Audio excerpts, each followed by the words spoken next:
Welcome to In Search of Helen from Two Locks, a program hosted by Carroll County Public Library in collaboration with Gatehouse Museum of Sykesville, Maryland, and the Community Media Center. I'm Dorothy Stoltz with the Carroll County Public Library.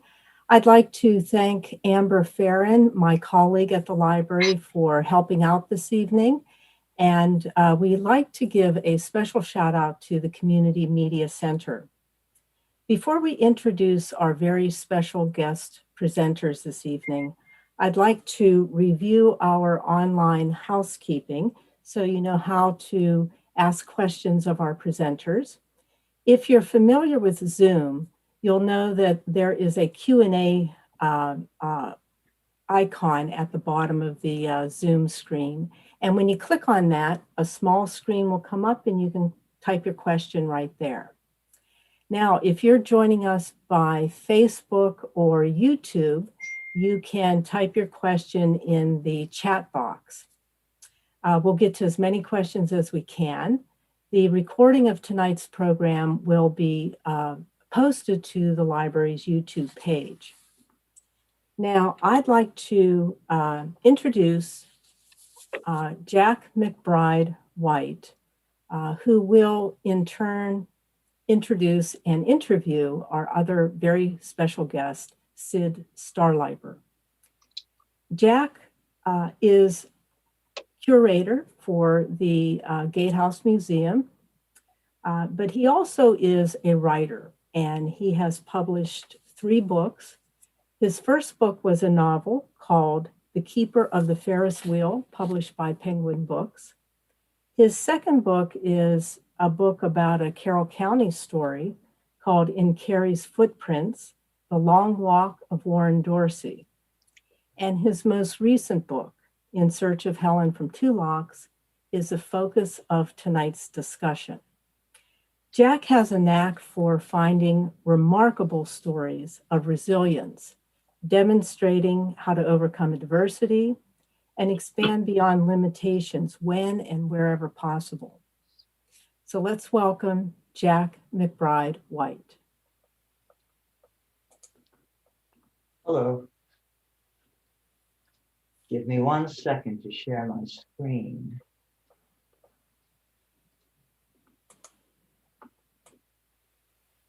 Okay.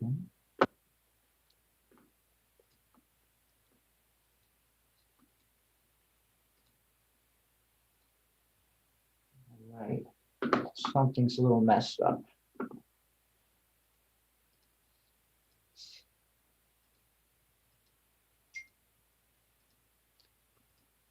There.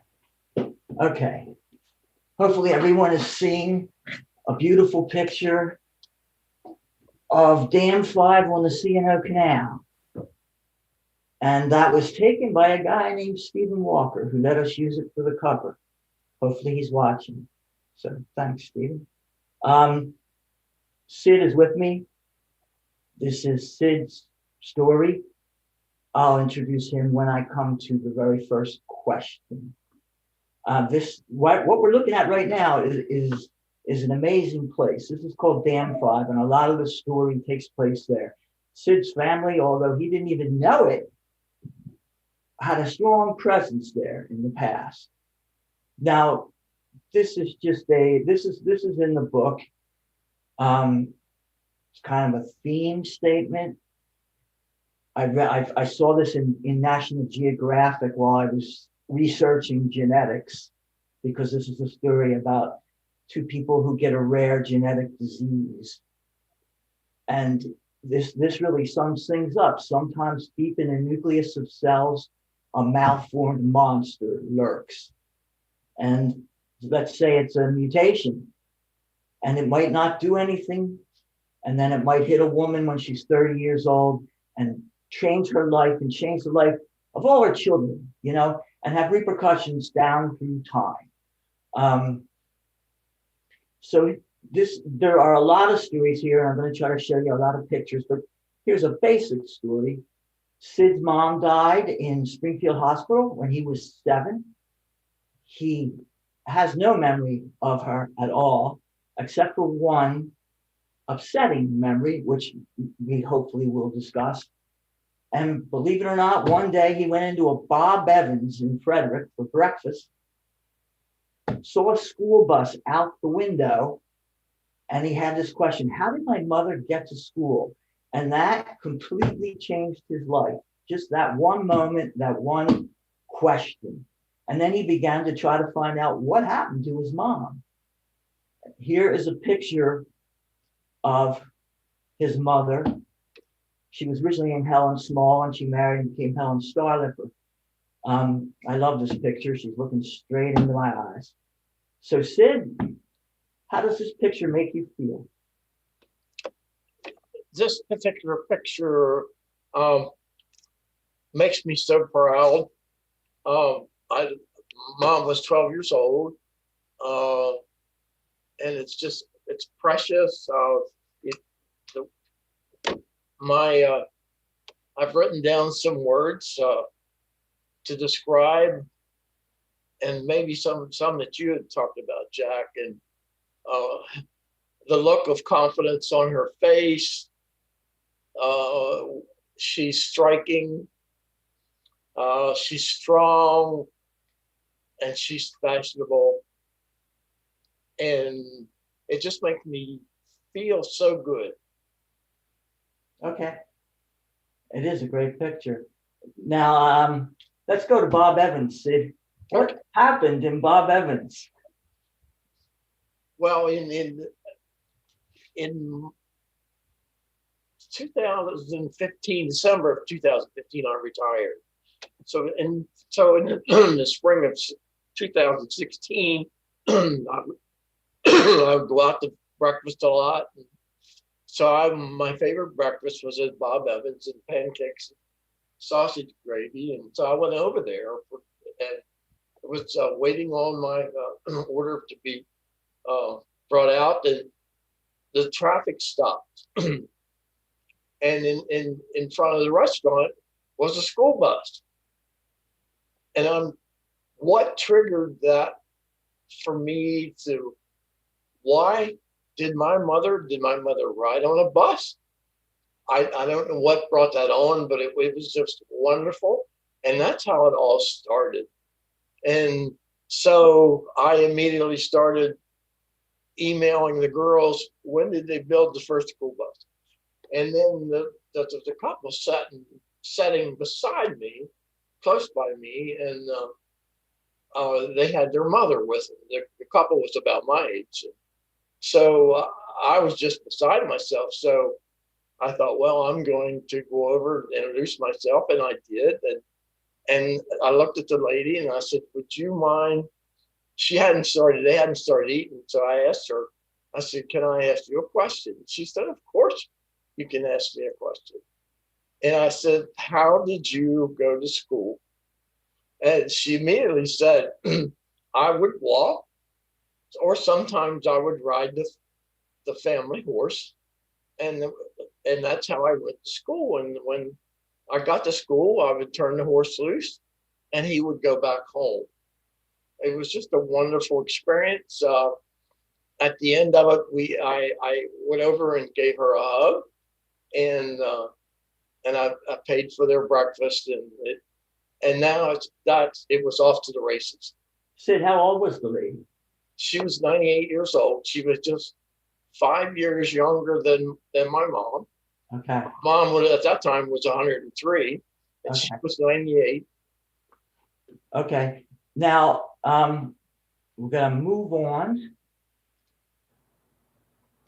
So the old house, there's a house in this story. There's two houses in this story, both of which are very important. They're almost characters themselves. And Sid went to the old house where his mom grew up. And we're going to talk about that house. I put this picture in here just so that you can sort of see what the house looked like. What year do you think this was, Sid? What is that car? But that was Harry's 1940 Buick. So this is after 1940. Harry was my mother's brother. Okay, so that in 1940 the house looked like this, And then tell us who these guys are and what year. This is the same house. Yeah, that's my oldest. To the left is my oldest brother, Charlie, in the white coat, and my younger brother, Dave, in the middle, and my older brother, Bob, on the far right in the blue coat. And what year? This is tough when I'm gonna guess around 2008. And what year did you show up? What year did you go to Bob Evans? Well, that was March of 16. And so 8 years later, and now we've got this wreck of a house. This isn't the first time Sid went. I know that because I was with him here. I took his picture as he approached the house. But the house, I think this is one of your pictures. Is that the door you went through? Yes, that picture was probably right before Easter of 2016. Oh, I thought it was Easter when you went in that time. I thought it was Easter Sunday. Yes. So that Easter Sunday was the big event for me. So yeah, tell us that story, and I'll just show some pictures. That a couple days before Easter, I was visiting my one daughter Holly, and we got talking about Mom, and that's all I ever talked about. And so we Googled on Earth to try to find it, and we had such a good time searching that night. And so I went home, and I got up the next morning, and I made a beeline after church to go over to the old house. I knew where it was at. Of course, I'd been there many times before, but Holly was coming. Holly and her daughter were coming, but I was ahead of them. So I show up at the house, and it's the bushes and thorns and everything were everywhere. It was hard to get over to the front door, but I did get to the front door, and I immediately stopped because there was no floor. There was no floor in the parlor, which was the front room, and also the living room. So there was I was absolutely determined to go upstairs. So this is the missing floor, right? Yeah, that's right. So there's a gap from the doorway to the steps. Yep. And what did you do? What I did was, and I knew I shouldn't do it because the stairs were falling. They were just hanging there. So I made up my mind I was going up. So I I leaped from the front door to that bottom step. And sure enough, it held. It didn't fall down. And I was just so tickled, so happy. So I started up steps, and I got clear to the top. And what a wonderful feeling, to be here. I am in my mother's home. I'm in the bedrooms. I'm in her mother's bedroom, her dad's bedroom, her bedroom, and her brother's. It was such a wonderful feeling. And what was above you? What could you see when you looked up? The sky. There was nothing above me but the sky. The walls were there. The second floor walls were there, but it was the roof had gone. It was gone. So it was open, and I was looking up at heaven. So then I had made plans, or my sister had made plans to have me for Easter dinner.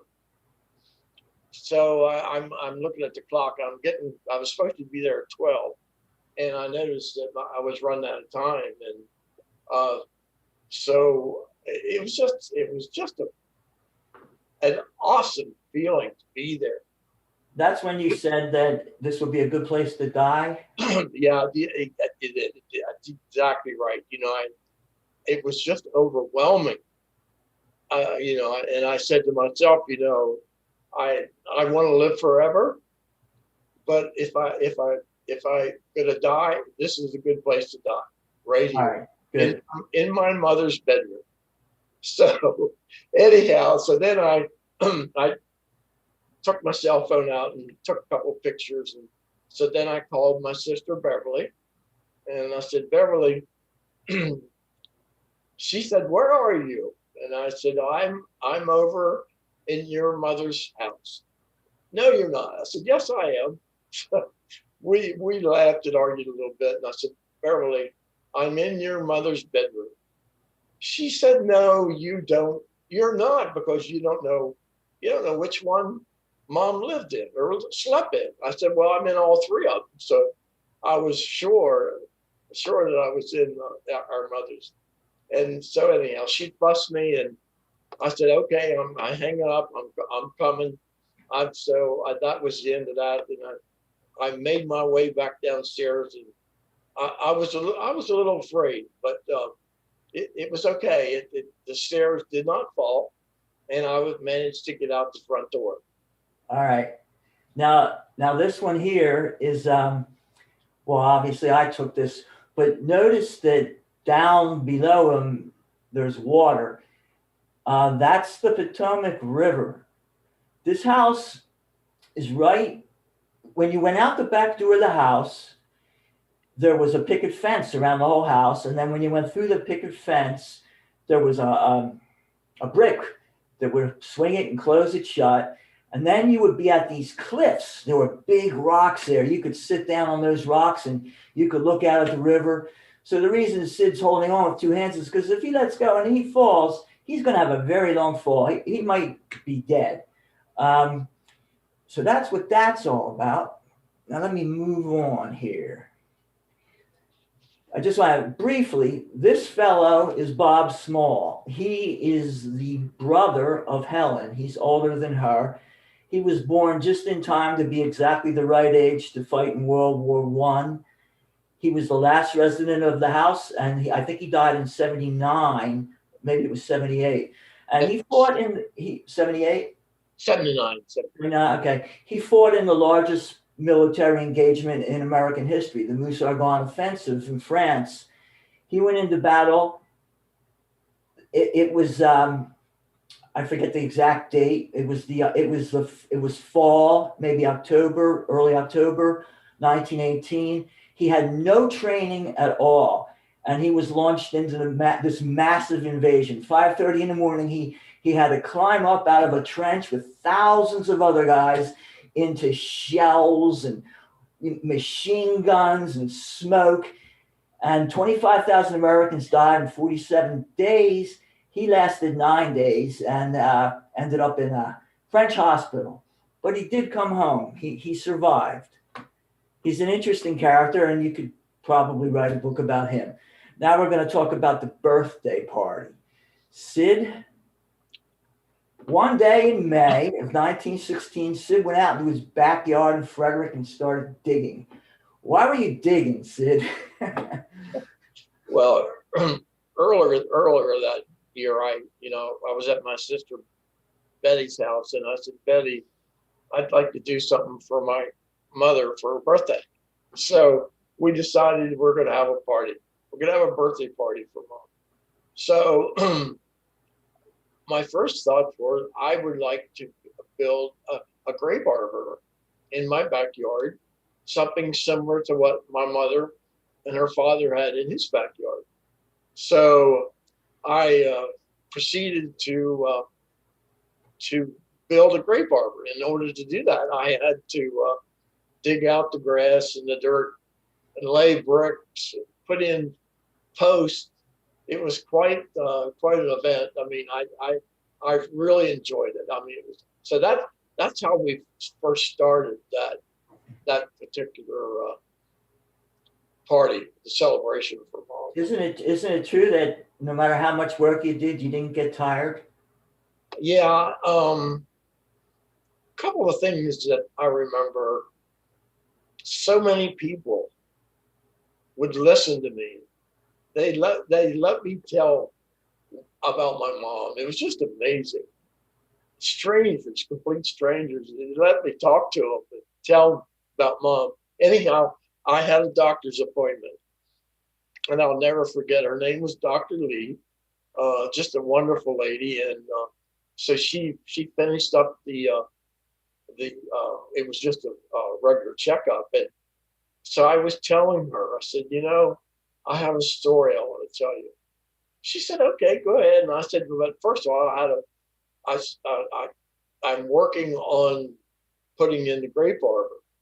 And in order to do that, I had to do all this digging and work. And I said, I have a question for you. I said, I told her how old I was, and she knew that, and I said, I never get tired.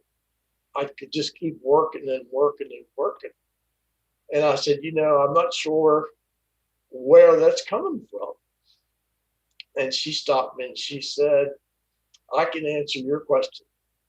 She said, it's written all over your face. It's coming from your heart. Okay. And that's in the book. All this is in the book. So now we have what I call the unveiling. Sid went out and had 3 paintings done. The fact that I found out last night that the fact that 2 are orange and 1 is green is just because the place he bought the stuff ran out of orange. And I found out that he's wearing an orange shirt because it's just a coincidence. But anyway, what's behind those things, Sid? What's a what? What's behind the orange and the green? Well, the green one is the painting of mom's home or mother's. You had someone paint the home. And the one, yeah, that one. And then that's the one on the left. But then the one in the middle is a picture of my mom. And then the one on the far right, and that's just I wanted to mention Rebecca Loya at the Antietam Museum down in Sharpsburg. She did that painting. But then on the picture on the right is my baby sister, Patsy. Sid, wait. Could you explain how she got this? Like, this is your mom looking down. Is a black and white photo, right, of your mom looking down at a couple of her children? Yeah, in 1939, there was a picture taken of my mother with her 2 children. That was, of course, Charlie and Beverly. Charlie was about 16 months and Beverly was 4 months. And that's a wonderful picture. And my youngest daughter, Jill, picked out that picture for the portrait. And so it turned, Rebecca did that for us, and it just turned out wonderful. I'm so proud of that. Now, Sid, who are all these people? Well, going from left to right, that's Mike McKee. Now, Mike is my baby sister, Patsy's husband. And that's, of course, that's Patsy in the picture. Then next to Mike is Dave with his hand on Mike's shoulder. And then next is Betty. And then Charlie's the oldest. Then myself in the orange shirt. Oh, I'm sorry. And the next one was Bob with the sunglasses, and then Beverly, and then of course Patsy with the. So, I hate to.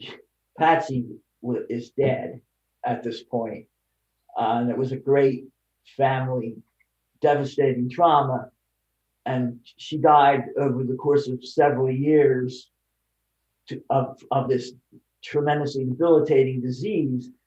And if you look at Mike here, he's not really laughing. He fell apart when they first exposed the picture, and it was a cloudy day, and when they showed Patsy, a beam of sunlight hit right on her face, and now right again you can see that a beam of sunlight is hitting right on her face. But Mike's a real good guy.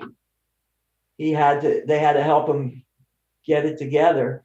I remember you said when Mike was leaving, you had an encounter with him that day. Yeah, well after we after we all ate, we had a wonderful time celebrating, and then so we everybody got up. Most people got up and left, and then Mike started to leave, and I asked, I said, Mike, will you please wait a minute? So he said, sure. So I went and got the picture, and Mike didn't know that was going to happen, and I handed him the portrait of Patsy. Oh my, Mike just cried and cried. It was wonderful. It was a wonderful event, and it couldn't turn out any better. That picture is still sitting on a wall in Mike's house, where it's been sitting for a long time. Now, remember, the first question was, how did Helen get to school? So Sid went out to figure that out.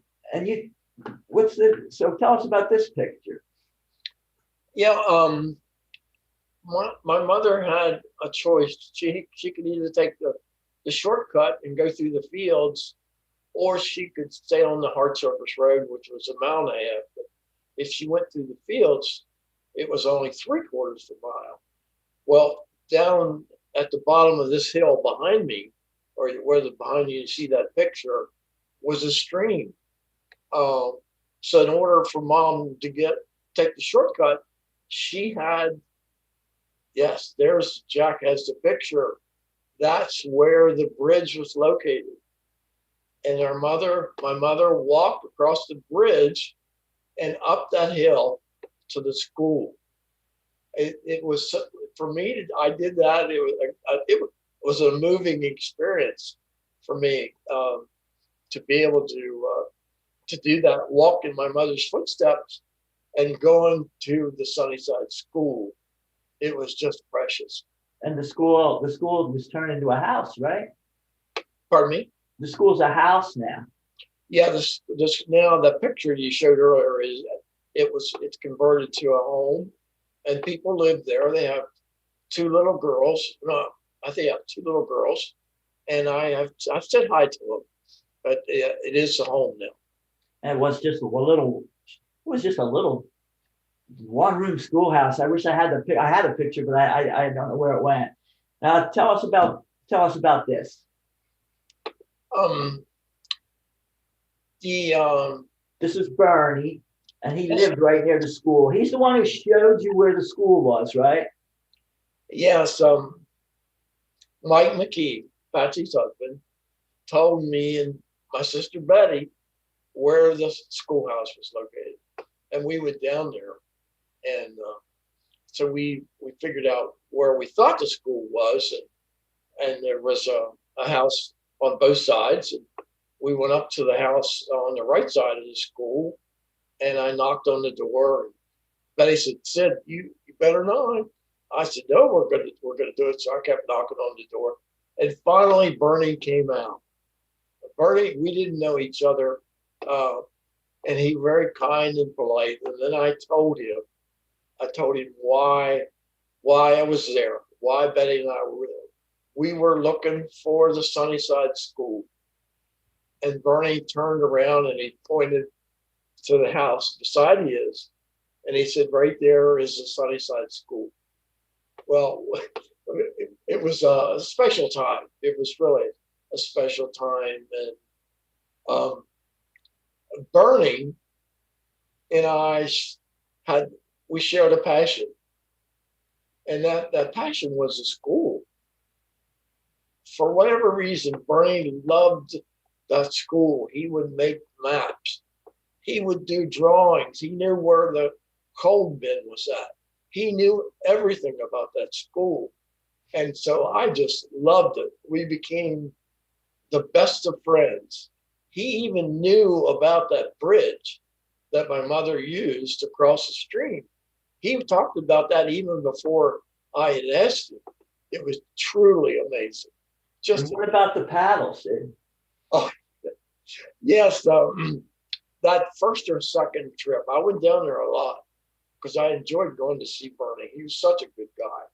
So we were friends for almost 2 years, and the second trip down, Bernie said, "I have something to show you."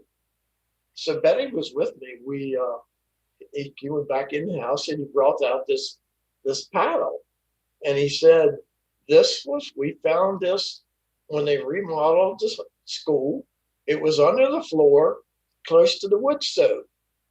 And so of course, he brought that paddle out to show me. And I thought, oh my goodness, I can't hardly believe it. So it was just wonderful. We were the best of friends, and I loved going to see him, and it was so special. And you'll notice that Barney was sick. One day I got a text from Sid saying, "Jack, Bernie passed away." And that was about the same time I got a text from Sid saying that his brother passed away. Yep. Several people in this story passed away while we worked on it, or right after we were done. 2 days before Bernie passed away, I didn't realize he was quite as bad as he was, but Beth and I went down to see him, and because that's the day that he gave me the paddle. So he was feeling really bad, but then 2 days later, after that, I'm so glad we went down there to see him, because he was a wonderful friend, just a wonderful friend, and he passed away. And he said, but before that, he said, make sure my wife gets a copy of the book. Did she? Yes, I delivered that about 2 months ago, and she was very happy. One thing I did forget to sign it for her, so I got to go back and sign it. But they were special people. They were very kind and helpful. All right. One of the special ones. Now, it's very hard to put this all in a sequence that makes sense. So this is a little wrong, but I'm going to tell you that Sid's mom and dad, we're going to call Sid's dad Whitey because that's what he went by. They had a restaurant for a year called Whitey's Grill, and Sid's mom cooked chicken in the kitchen, and a young girl named Peachy, Mary Haynes, her nickname is Peachy, used to come and buy the chicken, and she's one of the only people besides Sid's cousin Shirley in Canada who knew Helen. She was younger than Helen, but anyway, here's Peachy. You want to talk about Peachy a little? Peachy's on the left. Do you want me to talk? Just about how you guys were together through the whole process. And well, it all started, obviously I was trying to find out about my mother, and it turned out that lady in Clear Spring, her name Diana, she was doing Betty and Beverly's hair, and so anyhow, they got talking about Sid and this passion for his mother. And Diana told the girls, she said, "Well, I know a woman that knew your mother." So that's how that started. So Betty called me and one of them and told me that there was a lady in Clear Spring that knew our mother. And our mother's been dead for 70 years, or not close to 70 years.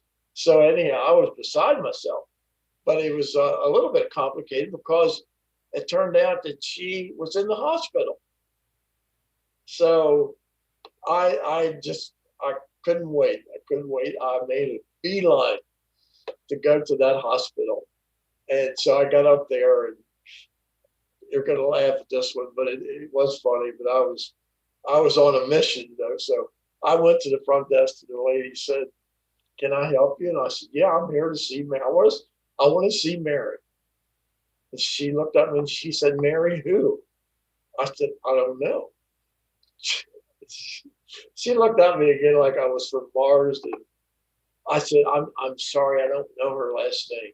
All I know is that her name's Mary and she's from Clear Spring. She said, okay. She knew I was desperate. So she got to look through the files. She said, okay, I've narrowed it down to 3. And so she gave me the room numbers. And so I went to the very first room. I went in, and the lady was asleep. And I walked to the bottom of the bed, towards the bottom of the bed. And she opened her eyes and she said, who are you? And so I told her my name, and she said, oh, yes, I know why you're here. Yes, I know exactly why you're here. I know who you are. And yes, I knew your mother. So that's how that started with Peachy. For 3 years, 3 long years, Peachy was with me almost every day. She would listen to me talk and talk and talk about my mother. Bless her heart. Peachy was 90? Pardon me? How old was Peachy? I guess when she passed, she was 92. Okay. I think so. Anyhow, wow. I could go on and on about the relationship with Peachy and I, but she was like your partner in this. I'm sorry? She was like your partner in this. Oh, yes, yes. And she worked at this beautiful place called Plum Grove, and she raised classic roses. Oh, wait a second, come back, classic rose. She raised these, and obviously there's one for Sid's mom. Now, Peachy told us a story that she used to go in the back door, and Helen would be in there cooking with a greasy apron on. And they only had the restaurant for a year. So you can see Helen back there. And this is young Sonny with an ice cream cone. And Peachy used to walk across where he's walking. There's a little water. There's water running under there. There's the stream. And she loved Helen because Helen was nice to her and people weren't nice to Peachy. And she never forgot her.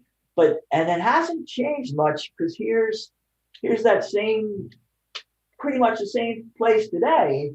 You can see the water going underneath. It's a little changed, but when we finished the book, Peachy was back in the hospital. What did she do? She had stage 4 liver cancer. She fell, she broke something, and she never got to read the book. You showed her a proof, right? Yes, I did. I think she tried to read. Well, she did read quite a bit of maybe your first draft. Yeah, but that was so far from. Yeah, but she did read a lot about it. She just didn't get to read the final.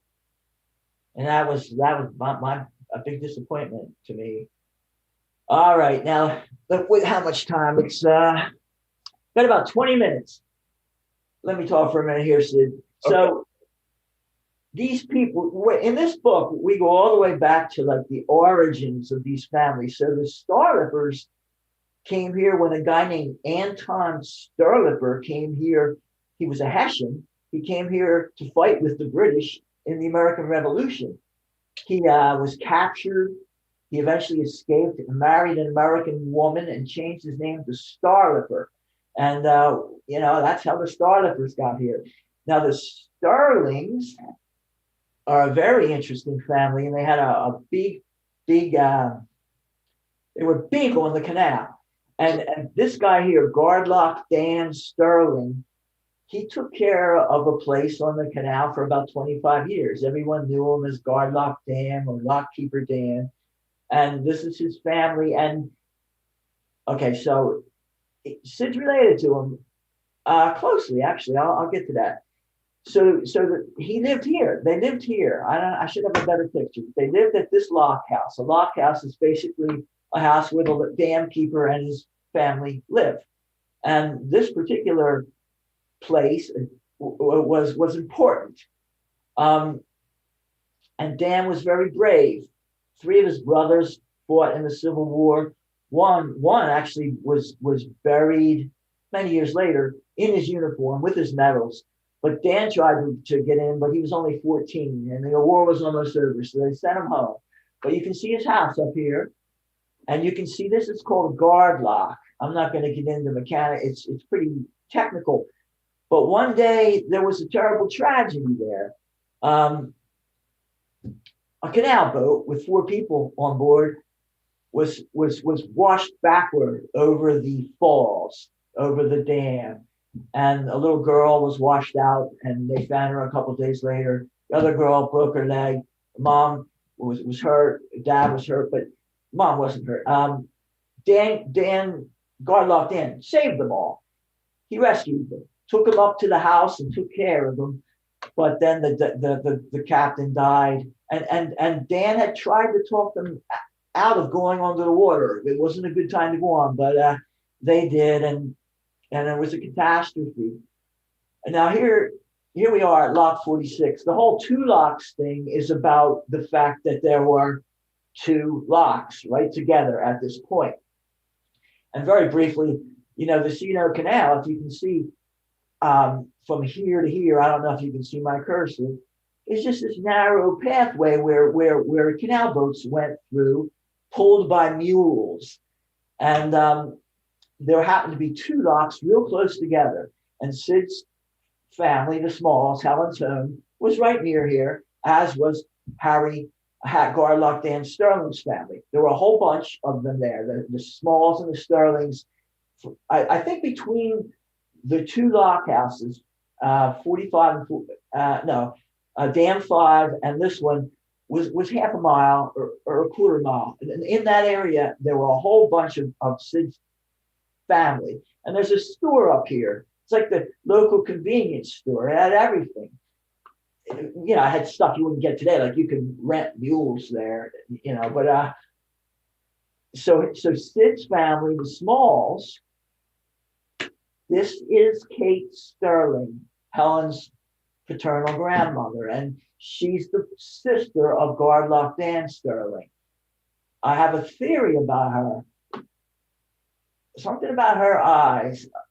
I imply in the book some things, but I didn't develop the theory because I have my doubts about it. But when she was 20, she married a Civil War veteran. He was 24 years older than her. He was a musician. The Smalls were all musicians, and he killed himself with either laudanum or chloroform, or maybe he didn't. But the papers said he did, and the papers didn't agree on it, the exact method. And so she became a widow, and she married again. Now here's Harry and Annie. So she was Harry's mother, and Harry is Helen's father, and Annie is Helen's mother. And since we don't have lots of time, I want to get to some other stuff. Okay, Sid, talk about this one. Well, that picture was taken in 1914, and my mother's house was pretty close to the road. So this picture was taken out in front of our mother's home. And in the picture, again, it's 1914, on the far, and the lady in the back, that's Devona, and that's Mom's oldest sister, and she was born in 1891, so she's 23 years old. And then the other adult lady is Aunt Nan, and she's also an older sister. She was born in 1893, and amazingly enough, the little girl sitting on Aunt Nan's lap, that with no hair, or very little hair, that's my mom. And then beside her is Thelma. Thelma is Devona's daughter. She's 1 year older than Mom, but yet Mom is her aunt. So that was a pretty remarkable picture. And then this one. Well, that one's really special. And then that's my mom, our mom, on the right with a big bow in her hair, and beside her with the little bonnet, that's Genevieve. And Genevieve was also a daughter of Devona. And we'll hear a lot about Genevieve before this is over, but that's a very, very special picture. So Helen was the aunt to a girl who was 1 year older than her and 1 or 2 years younger than her, Genevieve. And how about this picture? Well, So Helen and Thelma are best friends. Thelma's on the left. She's the niece. There's a McDonald's in Clear Spring, and about 5/8 of a mile from that McDonald's, on the other side of the road, on the other side of the interstate, was the Bain farm. The Bain Aunt Devona lived there, and so this picture was taken at the Bain farm, and of course that's Thelma on the left, Mom's niece, and of course that's my mom on the right. And if you look very close, and you really have to look close, but I have to. It's just precious, the relationship and the love that these two ladies had for each other. It was just absolutely incredible. So if you look closely, you can see Thelma has her hand on top of Mom's little finger, and it's just a precious, precious picture. All right. Now speed things up. So 2 locks, I guess we're not going to get deep into that, but it basically there were lock 45, which is behind here, and lock 46 were very close together. And there's a reason for that, but I don't want to go too far off of that because we're running out of time. It's a very beautiful place. I took this picture there. Now you see the cliff. That's the cliff. Like those cliffs were right behind the small house, and you wouldn't want to fall off one of those cliffs. Now this here, you can't tell, but the drop down to the water is a deep, several feet also. But this thing here is called a towpath. Now the canal boats at this point had to go out into the river. That's why there was that catastrophe, because when they were building the canal, they couldn't blast through all that rock. So the mules that pulled the canal boats would walk on this towpath, 2 mules at a time, with a girl or a boy pulling them, sometimes riding them. Whole families lived on the canal boats. So this is the towpath, and they would just walk along there, pulling the boat. The boat would be out in the water. And it's a beautiful place. Again, imagine going around that corner with a couple mules. The reason they use mules instead of horses, say, is because they had 4, 2 mules pulling and 2 mules living on the boat, and and mules were shorter, so they could fit them on the boat. Here's another one of the cliff pictures. Look at that evergreen growing out of the side of a cliff. Now, I just want to briefly mention Genevieve again. So here she is at 27. Obviously, someone colorized the black and white photo. She grew up to be a very brilliant computer programmer, back in the days of COBOL and Fortran and feeding it in with punch cards. She even worked on the space program. She was quite something. Let's see what's next. And this is her daughter, Shirley, who lives in Canada, remembers everything. All the inside stuff that we learned about the house came from her. She remembers everything. I asked her, do you remember World War II? She says, I remember World War II just like yesterday. And then she gives me like a page worth of beautiful words. Just great. She's really amazing. She just remembers everything. And she's standing on the same cliffs where her mom stood, and the cliffs were behind the house. And Sid's mom used to walk and play on those cliffs. Here's the guardhouse at 2 locks beautiful. It's still there, vacant. You know, so between this house and the other one we saw at Dam 5, that was where the Sterlings and the Smalls were set up. And here's the sweet shrub that Shirley just said she could still smell today. And it's in Sid's yard. Would you just quickly tell the sweet shrub story? How did that get in your yard? Well, I'll make this real quick because I know we're running out of time, but I was up there one day and I made a lot of trips up to my mother's house. I enjoyed going up there. And one day I was up there and going through the weeds, and I was walking past the cellar door that had a cellar.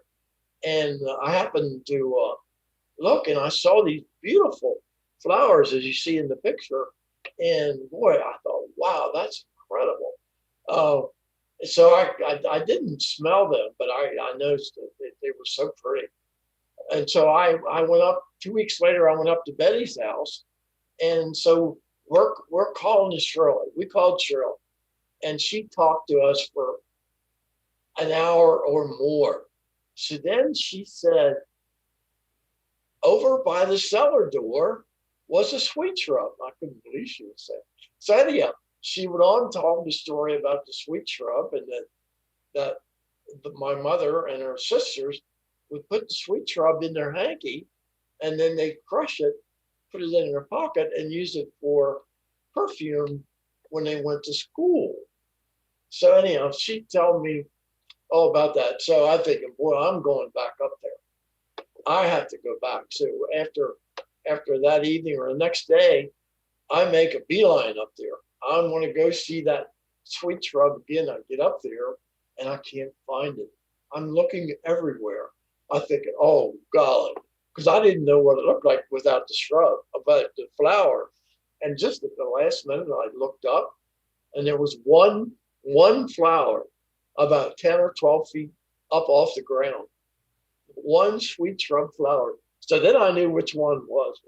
So I took my little trusty tool that I had with me, and I dug up part of the sweet shrub, and I put it in the car. And of course, I knew I was guilty of doing something wrong, but I couldn't resist. I thought I had to have that. So I put it in the car, and it was about 8 to 10 feet long, and it was sticking out the window when I was going down the road. So I went to Betty's house, and oh my, we laughed and laughed. And anyhow, I took it home and planted it. And what it does, it reproduces young plants. So I was able to, what they do, they call it suckers. And, enough sweet shrub. Okay. Sid's an expert in sweet shrubs now. We're running out of time. I want to just show some. Okay. Clear Spring is a beautiful place with a population that seldom varies above about 350. This is the street where Sid grew up, and it's almost all of Clear Spring right on that street. He could talk about it, but we don't have time. A side street in Clear Spring, there's a couple. They look like this, you know? I mean, in Philadelphia, side streets, there's more houses and more streets.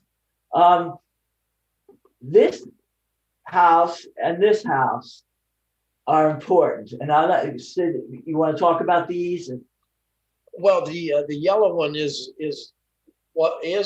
still today, is the restaurant that my parents owned, or not owned, they rented it and ran the restaurant there for a year in 1939. And they lived upstairs here.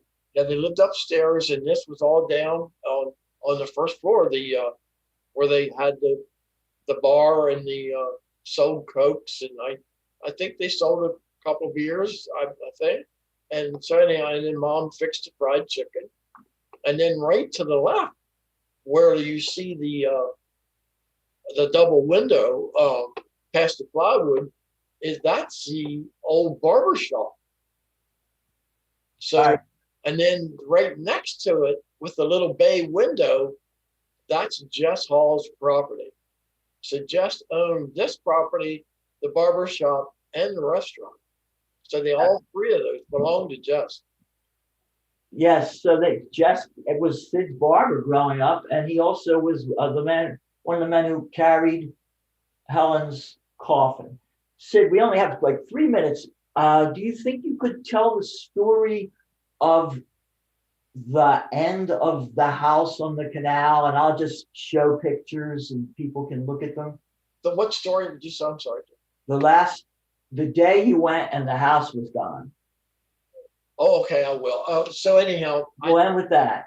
My brother Dave's son notified me that they had torn down the house at the river, and I thought, oh no, and I knew it was in bad shape, and it was dangerous. So anyhow, I go up there. I made a beeline to go up there, so I parked my car, and sure enough, it's gone. The house is gone. The only things left is the foundation, and so I wanted to take a picture, and I was too close, so I backed up across the road, and then I got the picture, and I started walking over towards the foundation, which was filled in with dirt, and so I was really upset. I mean, I cried and cried. It was terrible. They tore my mother's house down. This was my mother's home. So I'm walking through the parlor.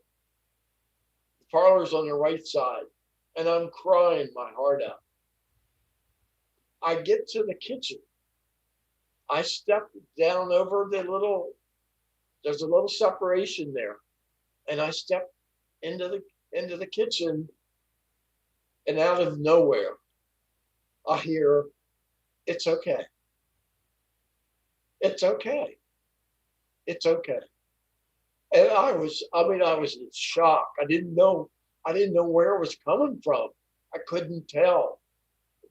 All of a sudden, it was like everything was all right. They did a good job, and it's okay. So anyhow, I stopped crying, and I called Beth, and I called Jack, and I called Karen, and it was such a moving experience. And who said it was okay? It was either God or my mother, and I'm convinced of that. It was a powerful, powerful moment in my life. Thank you, Sid. How do we go to questions? I think I stopped sharing. And Dorothy takes over. Okay. It looks as though we just have a moment or two, and I think we're going to wrap it up.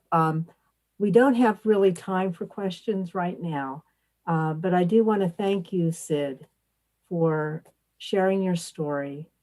And Jax, thank you so much for identifying this story, writing a book about it.